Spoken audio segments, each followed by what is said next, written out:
In the documentary, which we're going to rely on here because it was very interesting and had a lot of good evidence, they interviewed the Mason City police sergeant. Here's what he said. He's on in the documentary describing the timeline, the morning of her disappearance, just to set the scene. Let's take a listen to it. SOT 51. At 7:13 a.m., the Mason City police receives a phone call from KINT to do a welfare check on Jodi. We immediately dispatched an officer. When the officer arrived, they found a lot of her belongings were scattered across the parking lot. The mirror on her Mazda Miata was bent backwards.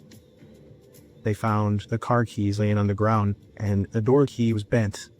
They started to walk between the cars. They started noticing more things. Her hair dryer. There's an earring over here, and there's some paperwork here, and red high-heeled shoes. You can see drag marks. We've got a problem. Jodi's been dragged out of here.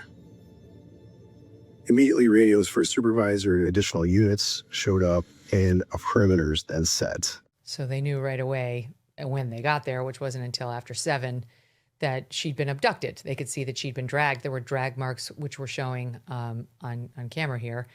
And then they went inside the apartment and found some of the things that you and I are discussing. Let me roll that in SOT 52. So not only were just wine glasses found there was other dishes found there. There was multiple plates, items of food. Things were fingerprinted and things were photographed. That was what you did. Everything was fingerprinted. DNA was just super brand new then, and it was basically unheard of in local law enforcement. Those chemicals that the fingerprint dust is compiled of contain bacteria, which kills DNA. There was some on those surfaces like touch DNA. Fingerprint dust is not good for touch DNA. Do we still have items that we haven't fingerprinted? Yes, we do. Do we plan to send those in? Absolutely.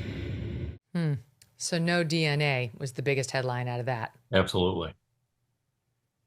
Whatever may have been there has been destroyed by the fingerprint dust that they unleashed. Because it was 1995, they didn't have, as he said, DNA analysis was in its infancy.